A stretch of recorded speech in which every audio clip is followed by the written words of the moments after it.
investigate what model data will be archived and how we deal with larger data sizes. So that's our plug for future webinars. So please look at the list that comes with this email for future webinars you might be interested in. And without further ado, I'll hand it over to Joan here. And if people don't mind, I'm just going to record this webinar so we have if someone asks us for future reference, we just have the copy of this webinar.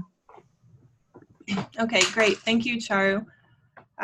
Yeah, so as Charu mentioned already, I'll be discussing some of the work that we've done regarding community use of persistent identifiers for samples and associated standardized metadata that would better enable efficient sample management, tracking, and search.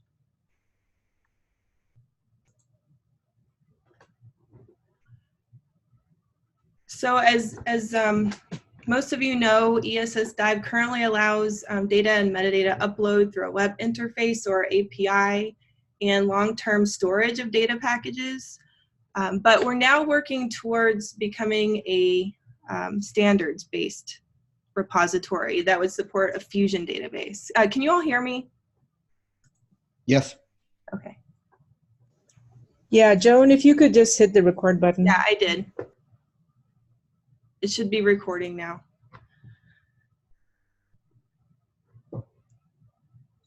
So the Fusion database would allow us to do more advanced data search and integration of data within and across data sets. But to do this, we need more interoperable and standardized metadata and documentation that's both human and machine readable. So we're working with the community to identify a variety of file level and data specific standards, and one area for the standards development describes samples and dealing with a wide range of material samples. And we started on this to address a community need that came up early on in our site visit. So numerous projects were identifying that sample identification and tracking was a particular challenge for their work. Okay. I'm hearing some feedback. Not sure why. Hopefully that's resolved. So we really need, this is because many projects are sending samples to a variety of different facilities and collaborators for analyses and then combining them into a variety of data packages and publications. Some of you have seen this slide before, but I just want to go through the issue that we're dealing with. And we really need a more practical and standardized sample identification, description, and tracking system. And this would enable better integration and the ability to more efficiently publish data as it moves from the field, laboratory, and different user facilities. What we want to do ultimately is support better data linking and interoperability and data reuse to enable this advanced data search and integration, as I mentioned.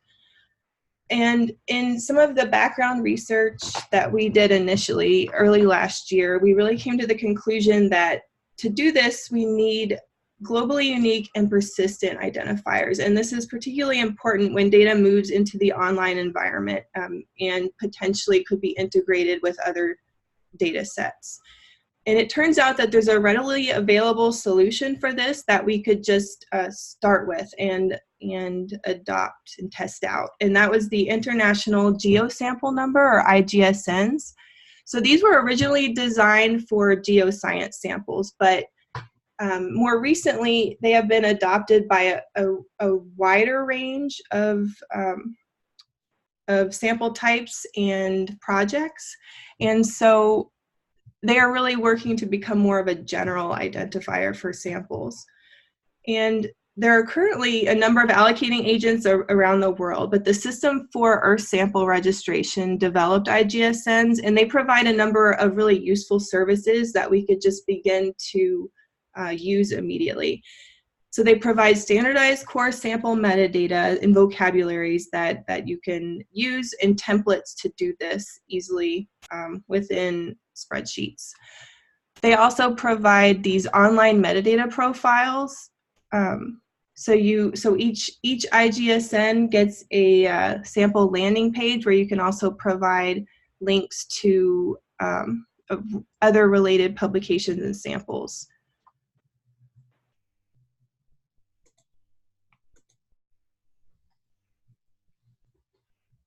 So last spring we presented information about IGSNs and some of our research on existing sample standards in a variety of different community meetings and in our May 2019 community webinar. And then afterwards we launched a pilot with a number of environmental system science projects to test out use of IGSN. And I'll discuss some conclusions from this for a majority of the webinar as we go.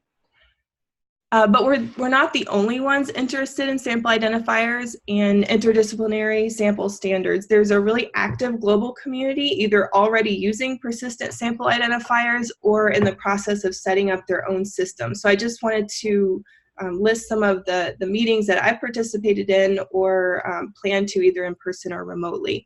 So the National Microbiome Data Collaborative funded by DOE had an ontology workshop related to providing documentation, consistent documentation, interoperable documentation for samples, and making use of standard terms for this. At AGU, the IGSN community meeting took place.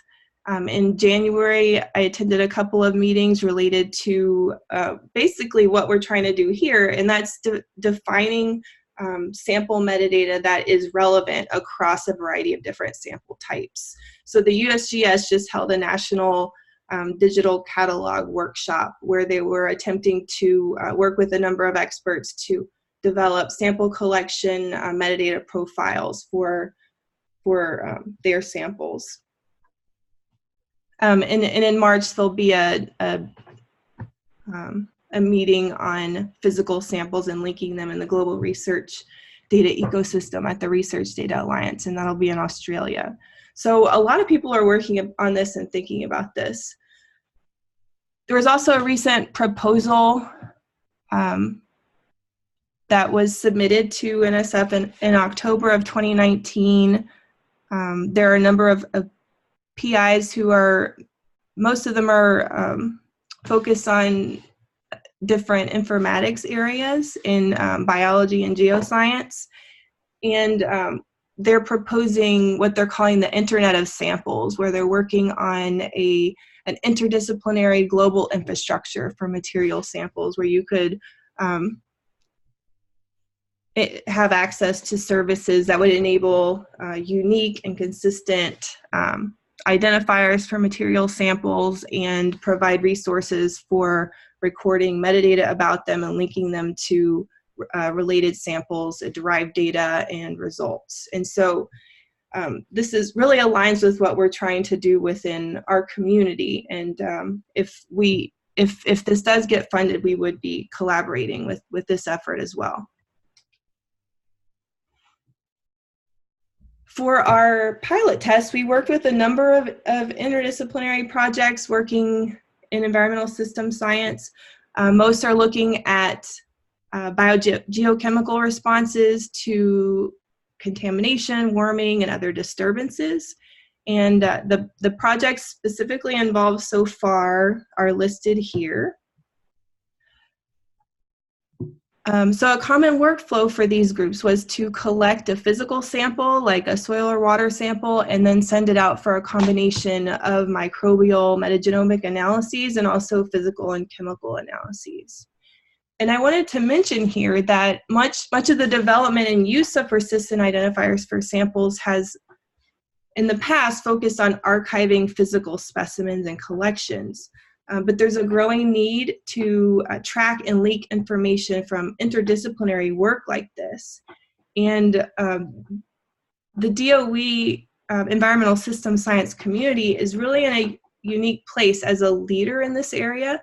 And we're well positioned to make important contributions that would help establish more efficient practices for sample management, tracking, and linking that would enable more powerful large-scale and integrative analyses. So that's one of the reasons that we're really excited about this. So for the pilot test, we worked with these projects to test out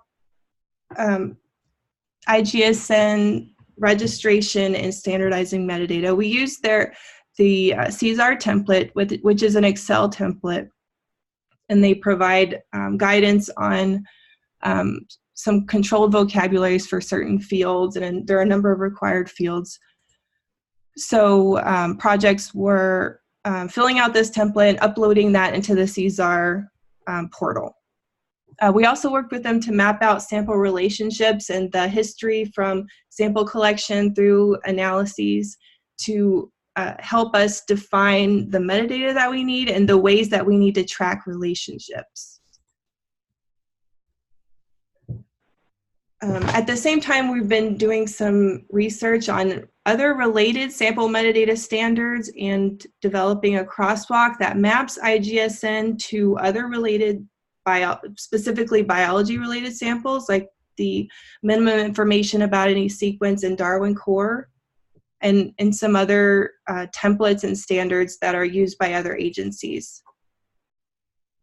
And we now want to start testing out use of the persistent identifier for sample tracking and publication. And we're beginning to work with some of the pilot test participants to publish their related data packages in ESS-DIVE. This includes the collection metadata that has all of the information about how the sample was collected in the field, and then also the downstream data and analyses that were done on those samples. So we want to use this to help develop and support, develop tools that better support sample management and data reuse, like the Fusion database. So here's a list of the basic sample metadata that we started with and expanded somewhat through our research on other templates and standards. I just have a list here of some of what we're recommending to be required fields and recommended fields. There are also a number of optional fields that are listed in the crosswalk. There's a link at the bottom for this. So this basically includes information about the sample type, which is a general controlled field that describes the broad classification for the sample. There are also a number of fields that get into more specific classifications. Also the descriptions of the location and environmental context and some of the processing details.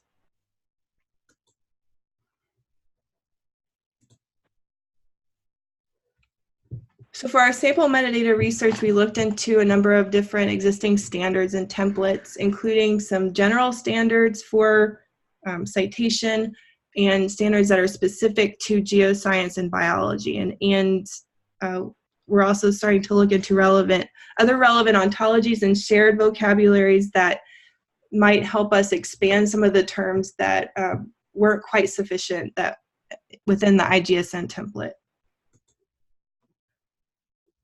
We now have over 2,400 IGSNs registered across seven different projects. Each of those are represented in a picture here, and it spans a really wide range of sample types, including leaf, a number of different soil samples and sediment, gas and pore water, and also pond water and river water.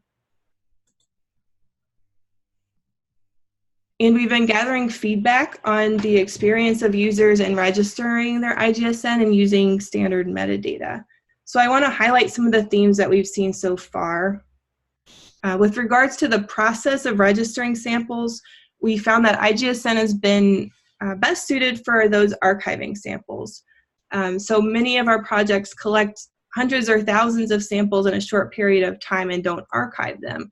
And the manual process of filling out the spreadsheet with standardized metadata is really intuitive and straightforward, but time-consuming for some of the larger projects.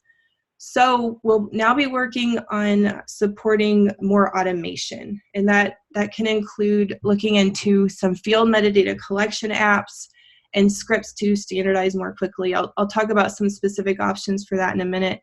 And another area of feedback is that people wanted the ability to inherit relevant metadata from a parent.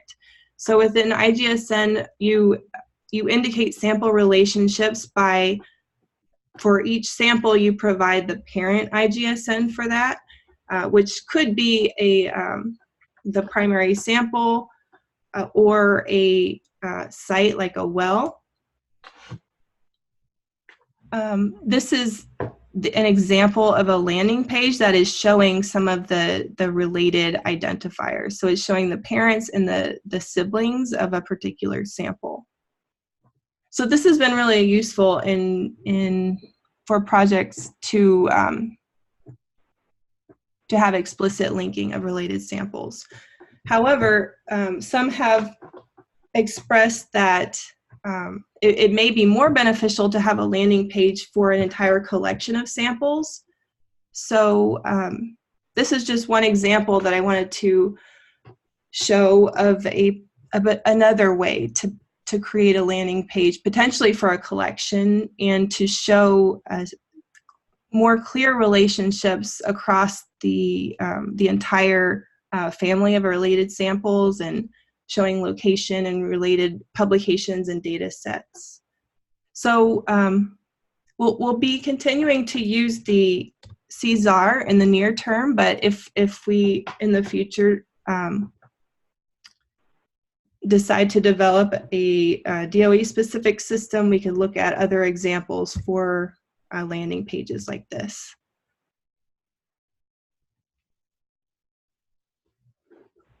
One option to address efficiency of providing standardized sample metadata is to allow more flexible entry of information at a collection event, or site level.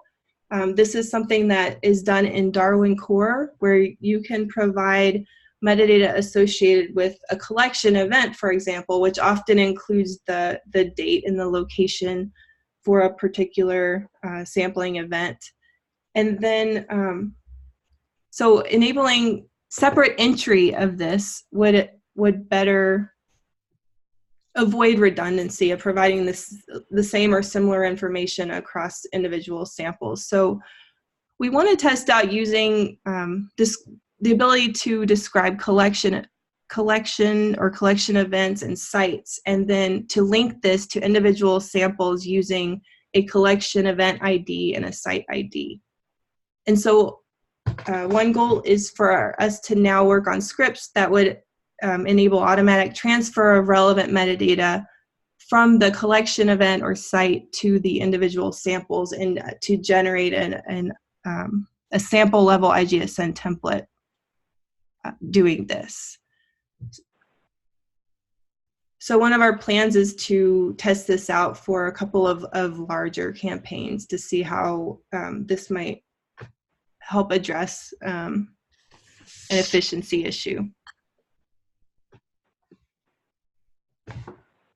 We've also begun looking at existing published data packages from a few different earth science focused repositories and Data One.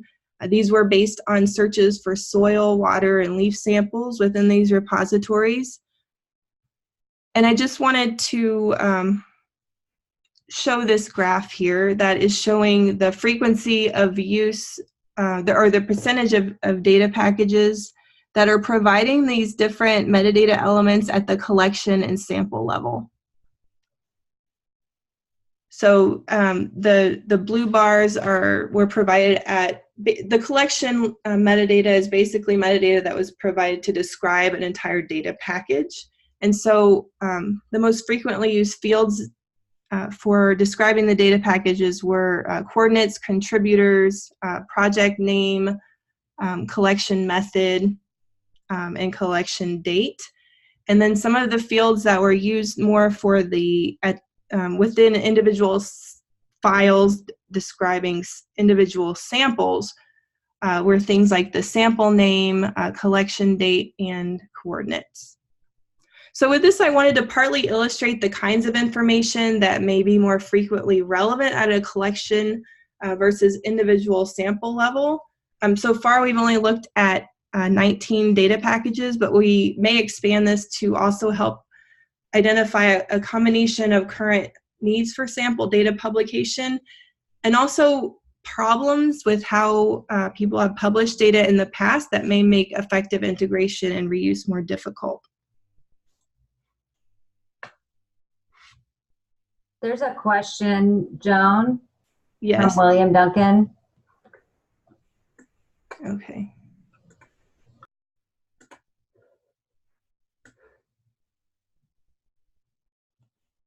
Okay, so Want me to read it out, or? sure.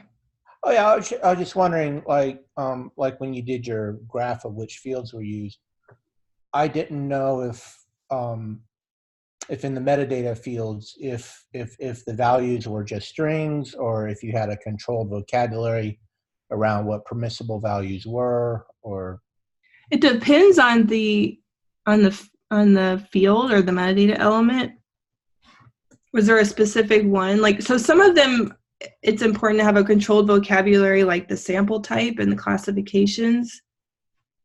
Yeah, okay, that's what, well, of course, for some things, like, you know, if you're measuring the salinity or something, that's, you know, you'll have some kind of value there. And hopefully the units and all that are documented. Yeah, and that actually goes more with the data standards, and we have other groups working on some relevant standards for data. And what we're doing here is trying to standardize the basic metadata that's describing the sample collection and like where it was collected, when it was collected, who collected it, the method that they used, and then other efforts will be working more on the actual data that comes from that. That's interesting, because in the NMDC world, you know, that would all be, you know, measurements about the sample, you know, itself, you know, the depth at which it was collected, for example, that would all be treated as metadata. So it just goes to show yeah, flexible the term metadata is. Yeah, and we're focusing right now on fields that are relevant across data types. Mm. And so if anyone is interested in providing feedback on the actual metadata, we do have this, I have the link in there, this sample metadata crosswalk. So you could take a look at that and we could set up a meeting. There may be time to discuss some of that in this webinar, but more likely it would be something to have a discussion about one-on-one later.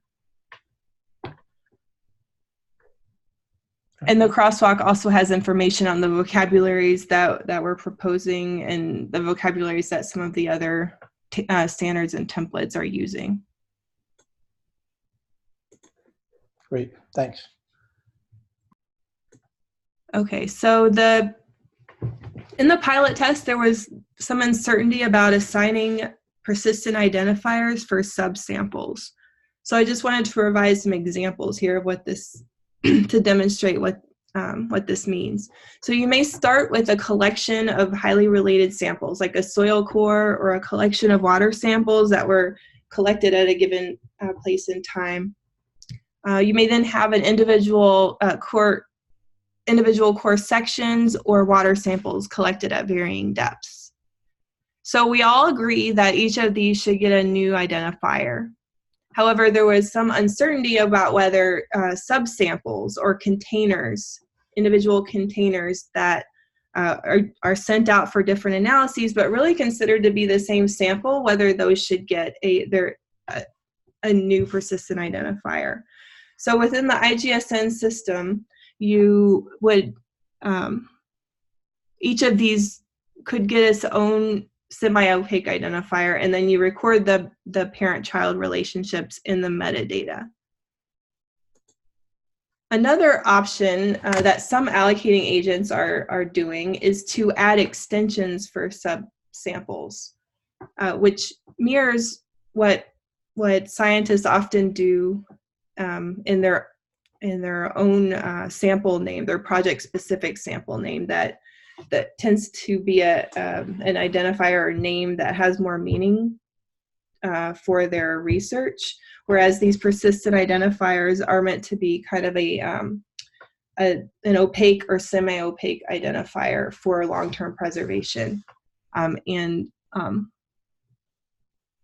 So if you have a primary identifier that's globally unique and persistent, you can then potentially add on extensions for subsequent children. And that would, as long as these extensions are unique within that primary identifier, then the entire identifier would also be unique. So one way to do this could be to you could add extensions that may have some meaning, or you could also add extensions that would also be opaque and would just provide a different way to show that these are highly related samples. And would these be resolvable? Yes. So you could register this primary ID and then add your own extensions and then register those as well. And so ARC is another identifier, persistent identifiers system that could be applied to samples, and they do something similar with containment qualifiers. And so in this case, it could resolve to the primary ID, or you could register each one, and each one could have their own metadata and landing page associated. The other major area that we were evaluating was the use of the standard collection metadata.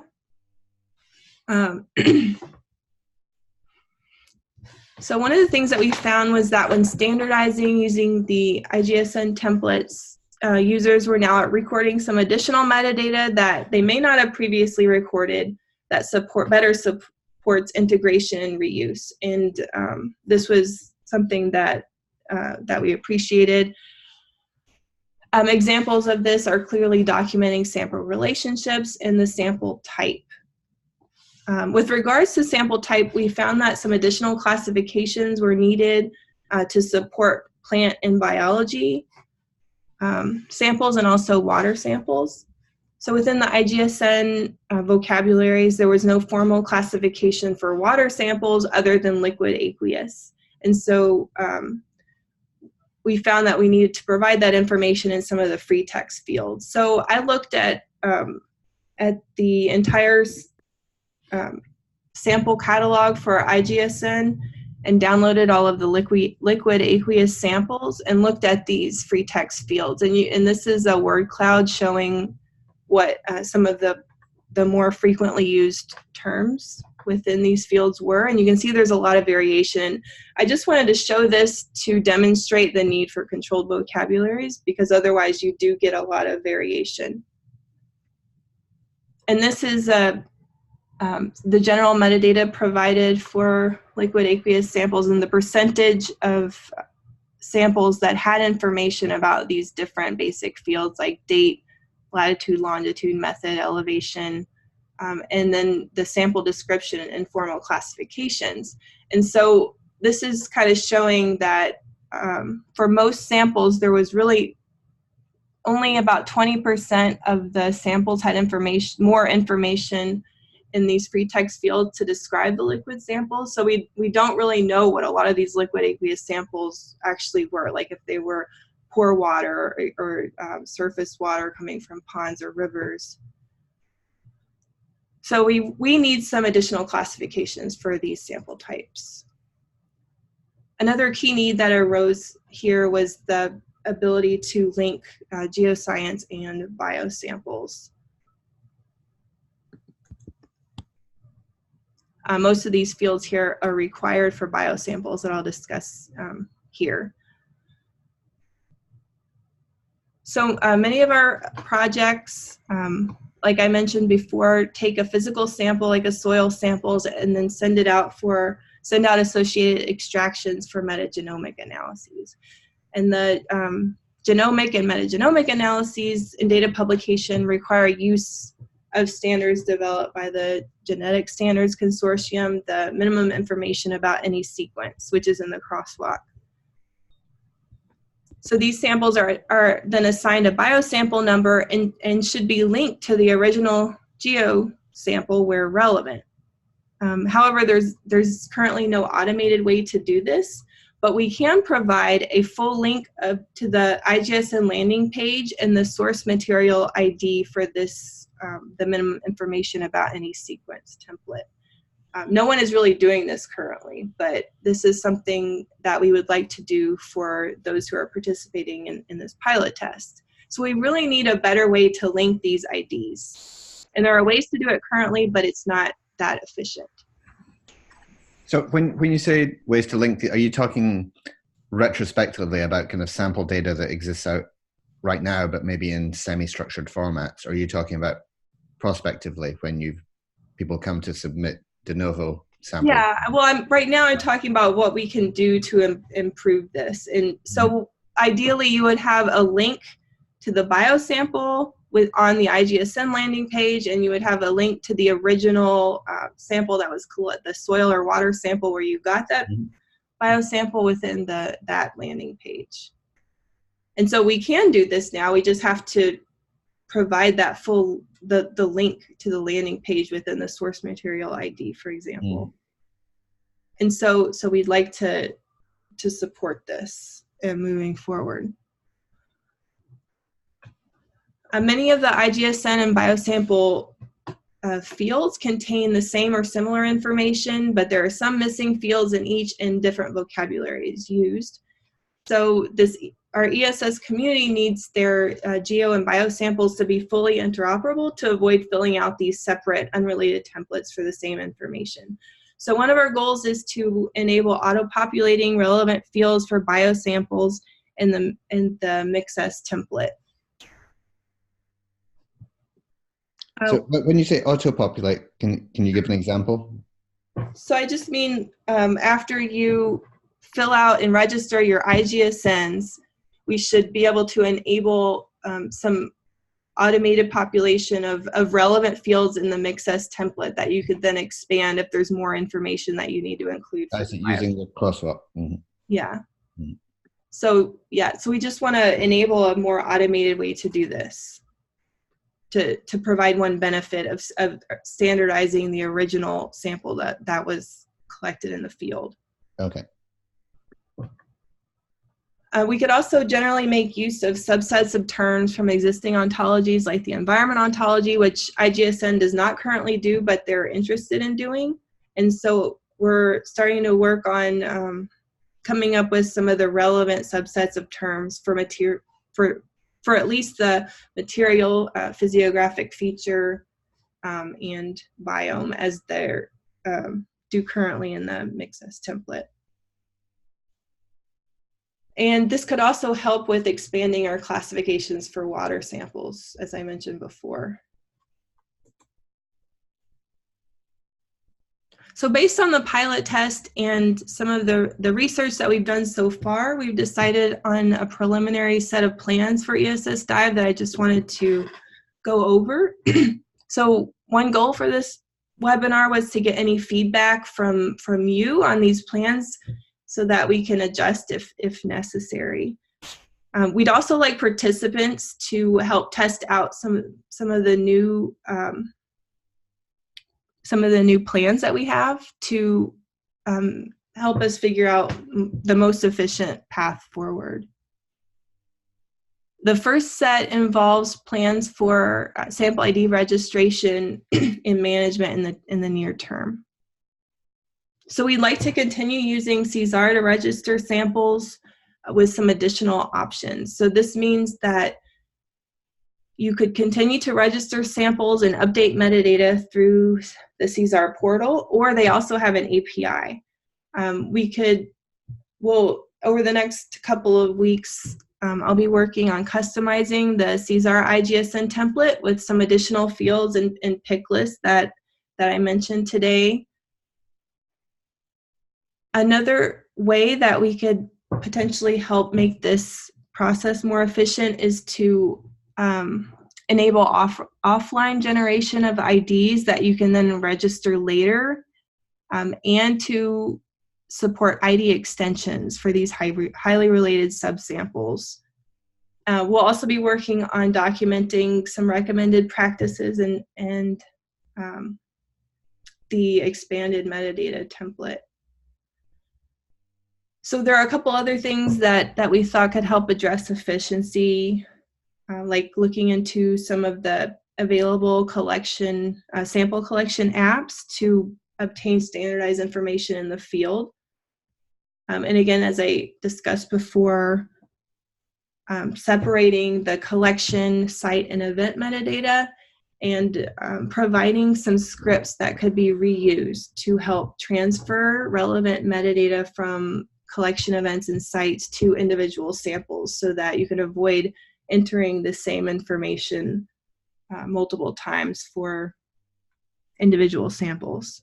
And we will be continuing discussions with OSTI about potentially administering DOE sample identifiers in the future, but it's clear that if we do go that route, it will be some time away.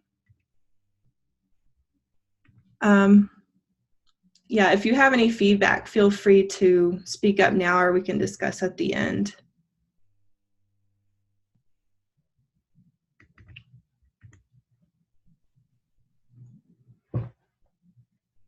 We're also beginning to develop prototypes for the Fusion database that, again, would enable better, more advanced search and integration within and across data sets. So one thing that would be beneficial is for people involved in the pilot test to publish their sample-related data sets, including their collection metadata and also the data that comes from the analyses that are run. And to publish this in ESS-DIVE. We could then use this as a prototype set of data packages that could help us develop the Fusion database for samples. So the purpose of this, again, is to enable advanced search and integration, and we'll need to develop sample metadata parsers and to index by individual samples and relevant fields that you're interested in searching on. We'll also be working on testing out the use of the identifiers for sample tracking and connecting relevant collection metadata and data using the persistent identifiers. And we'll continue to work and discuss this with DOE user facilities.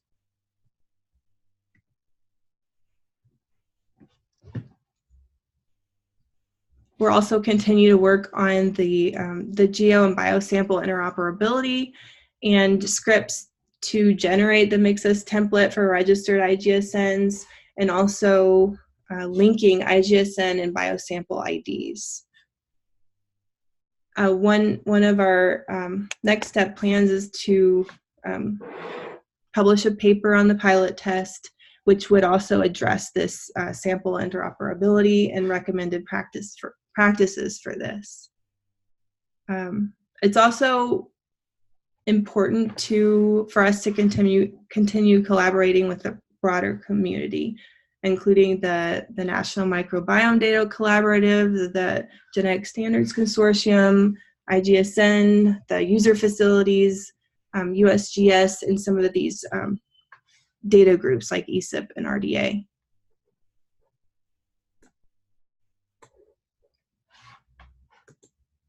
So these are our initial plans, and so I just wanted to see if you have feedback on this or any other suggestions for things that we can do, or if any of the pilot test participants have anything to say about their participation in this.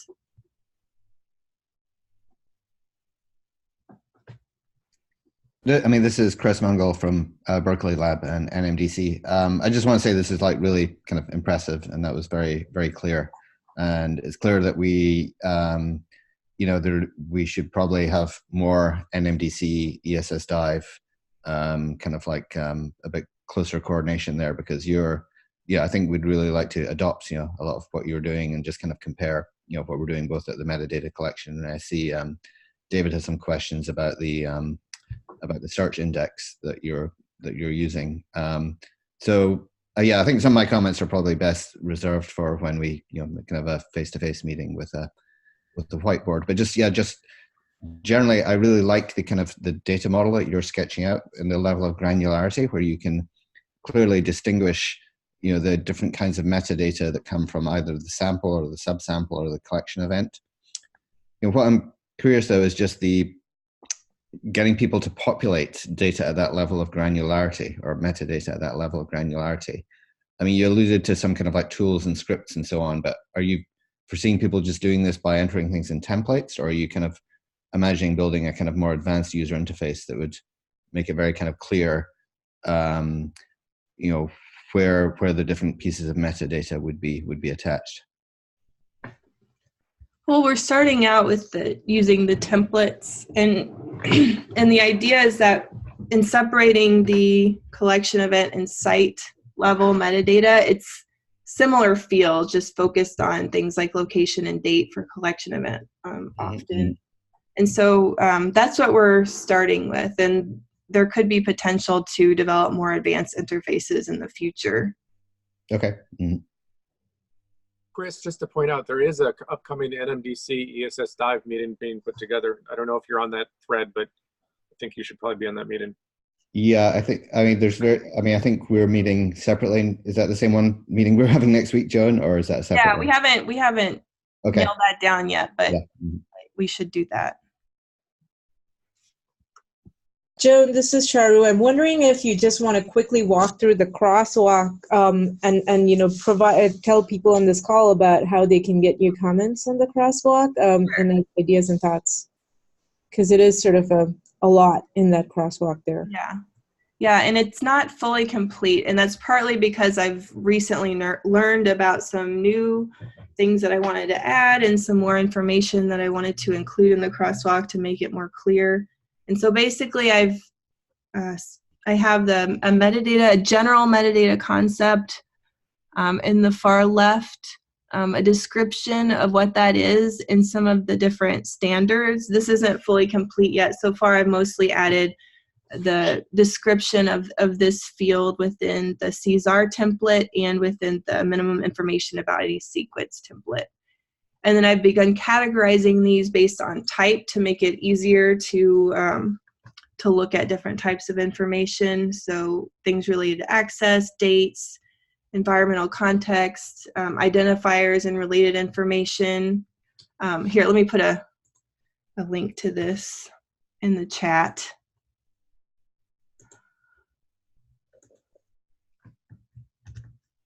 I think Chris already did that. Okay. And then I've started a field for ESS-DIVE recommendation. This is not final. This is just a preliminary so far.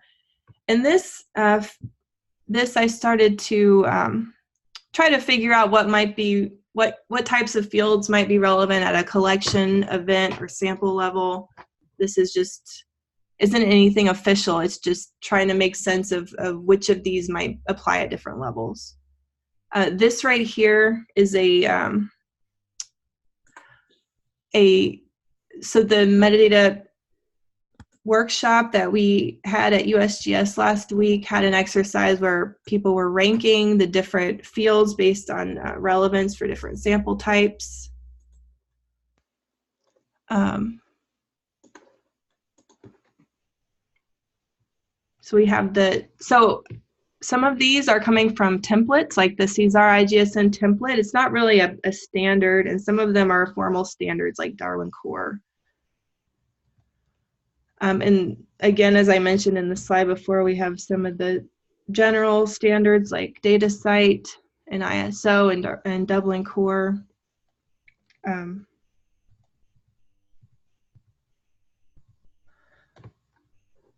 many of these fields many of the metadata concepts that we're looking at had they don't have a one-to-one relationship with some of the standards. And so I've entered some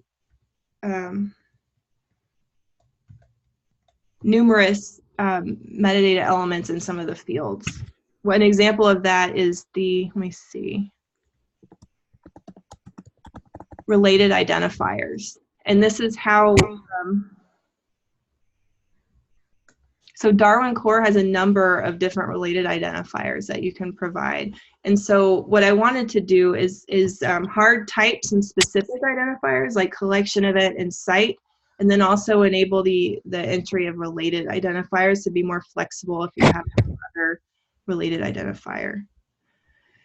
So if you do have any feedback on other standards to look at or specific vocabularies and terms that we can put in here, this is, at this point, this is not a machine readable crosswalk. It's more for research and for identifying the types of fields that we want and the types of vocabularies that we want to use.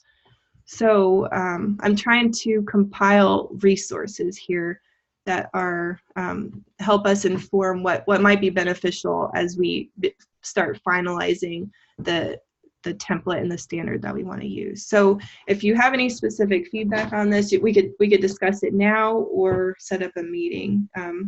You can email me for that or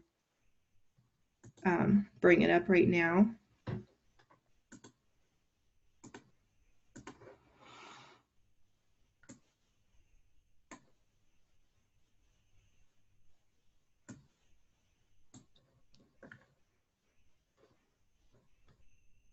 Does anybody have questions for Joan?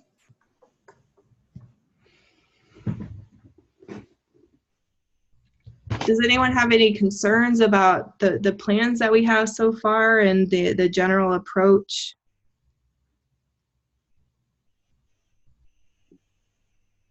I'm interested to hear a little bit more about for the collection sets, which data fields would go in that versus in the sample metadata itself, and would that be flexible? Like, Yeah, would you just fill out the collection set and then it auto-populate, or would they actually be stored separately?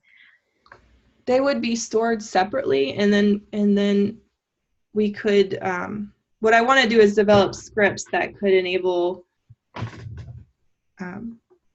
more efficient population of relevant fields into the individual samples, so that information can be provided at the sample level as well as the collection event or site level, if that makes sense. So basically what you would provide would be for like perhaps 3 different CSV spreadsheets, and one would be for sites that you had, one would be for collection events, and one would be for samples. And then we could develop scripts that could populate relevant metadata from the site or the collection event into the individual samples using the collection event IDs and the site IDs. So have you developed, kind of a schema, either, relational schema or UML or anything like that for your data model, or are you still more at the kind of conceptual level and spreadsheets at this stage? We're more at the conceptual level and using the spreadsheets. Chris, to clarify, are you when you refer to data model, are you thinking about the Fusion database or just generally just the samples storage?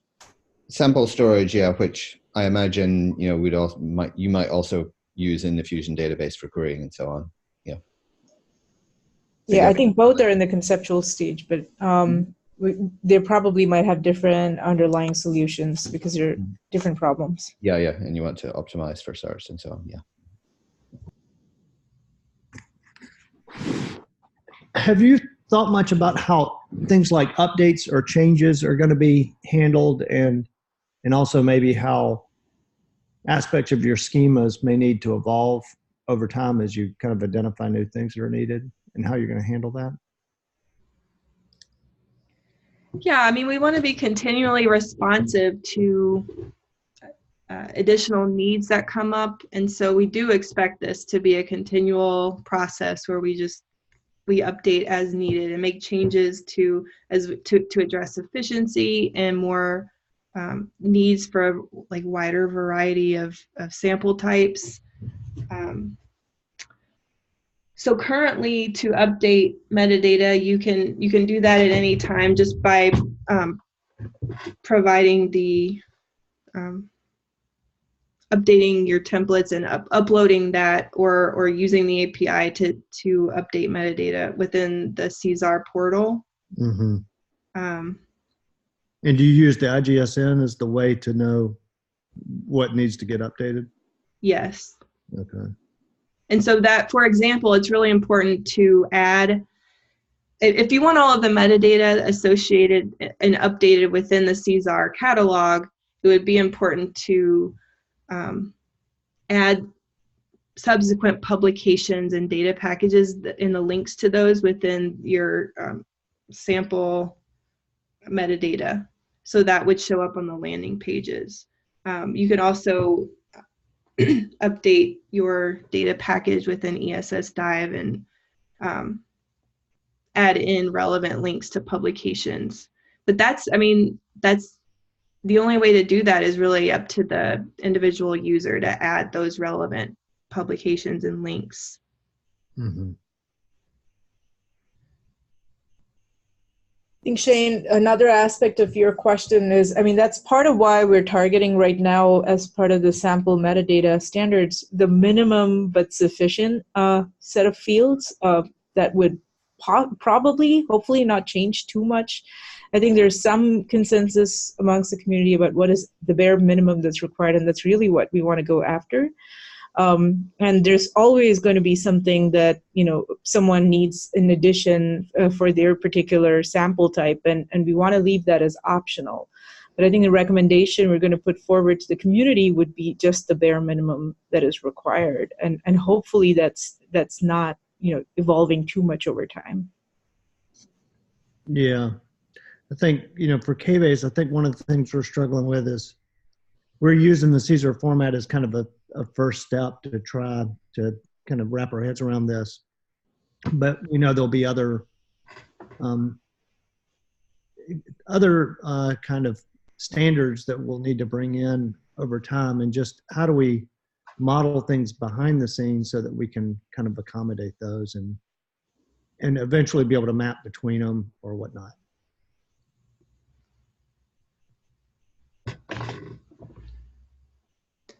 Yeah, and that's when we would begin to build out a machine readable crosswalk that would map the fields that we're using to new fields as they come up.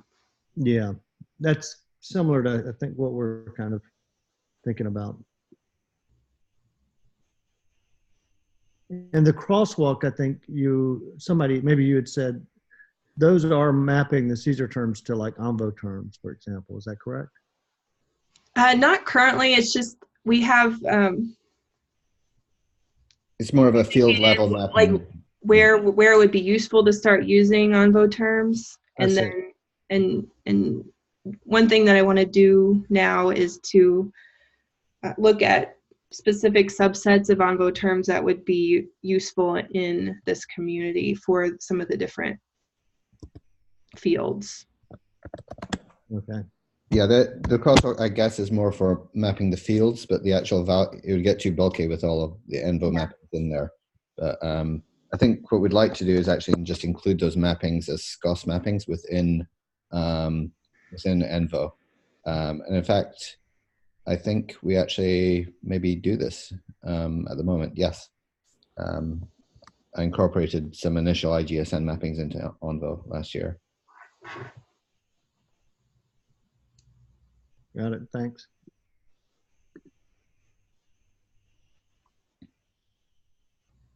I think we're almost at time, so we could perhaps take one last question.